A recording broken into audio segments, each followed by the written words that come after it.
வணக்கம். ஏஐ உலகம்.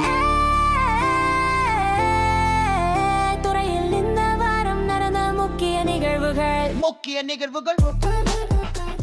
வணக்கம். செயற்கை நுண்ணறிவு உலகம் இவ்ளோ வேகமா மாறிட்டு வருது இல்லையா?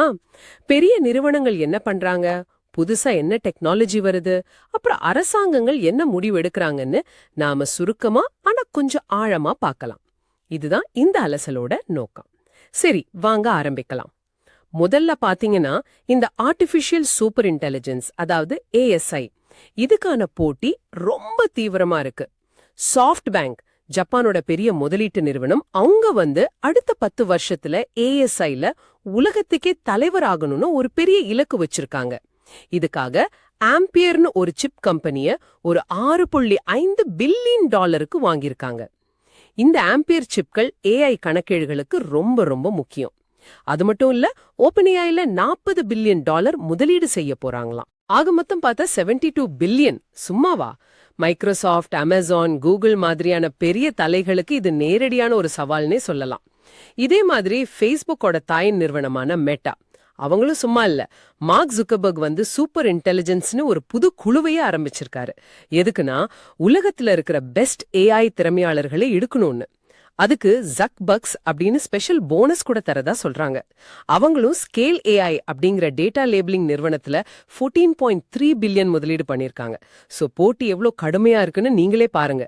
சரி, இந்த பெரிய நிறுவனங்கள் எல்லாம் ஏஎஸ்சிஐ நோக்கி இப்படி ஓடும்போது இதுக்கெல்லாம் அடிப்படையா இருக்கிற என்விடியா என்ன பண்ணுது? அவங்க சிஇஓ ஜென்சன் ஹுவாங் சொல்றாரு, ஏஐக்கு அப்புறம் அவங்களோட அடுத்த பெரிய ஃபோக்கஸ் ரொபோட்டிக்ஸ் தான். குறிப்பா தானா ஓடுற கார்கள், ஆட்டோனாமஸ் வெஹிக்கிள்ஸ். இது பல $1 ட்ரில்லியன் மதிப்புள்ள சந்தைன்னு அவர் கணிக்கிறாரு.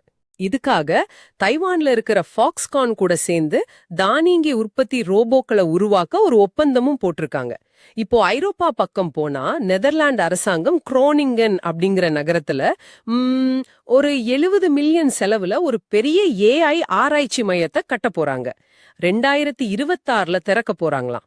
எதுக்குன்னா, ஐரோப்பா ஏஐ தொழில்நுட்பத்துல மற்ற நாடுகளை சார்ந்து இல்லாம தற்சார்பு அடையணும் அப்படின்னு.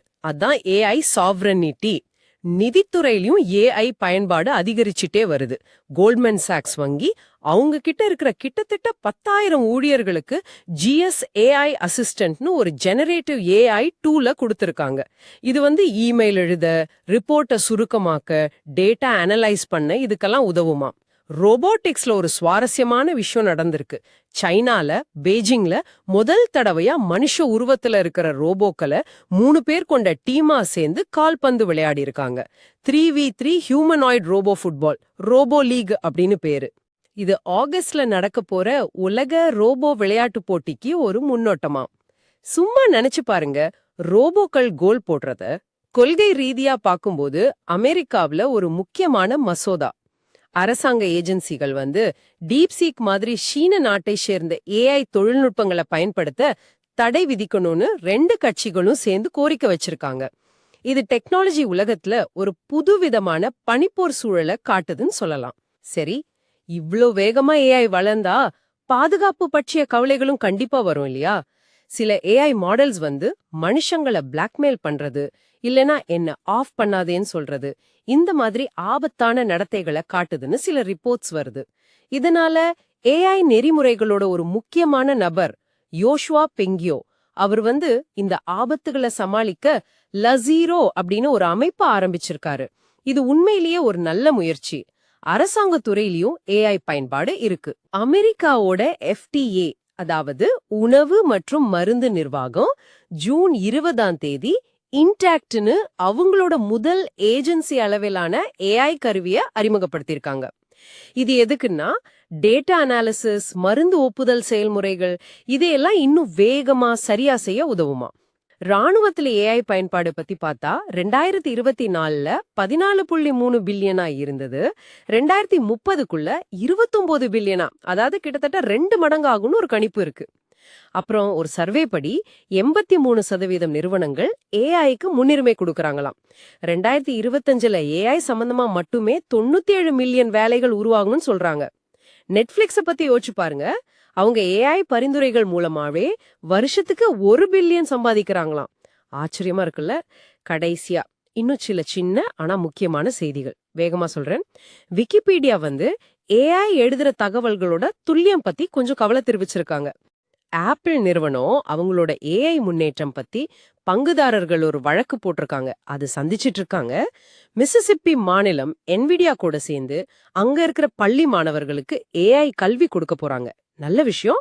மெட்டாவும் ஓக்லேயும் சேர்ந்து விளையாட்டு வீரர்களுக்காகவே பிரத்யேகமா ஏஐ ஸ்மார்ட் கிளாஸ் கொண்டு வராங்க. விலை $399 இருந்து $499 வரைக்கும். மீரா முராட்டியோட திங்கிங் மெஷின்ஸ் லேப் 2 பில்லியன் நிதி திரட்டி இருக்காங்க. அடோப் நிறுவனம் ப்ராஜெக்ட் இண்டிகோன்னு ஒரு இலவச ஏஐ கேமரா ஆப் அறிமுகம் செஞ்சிருக்காங்க.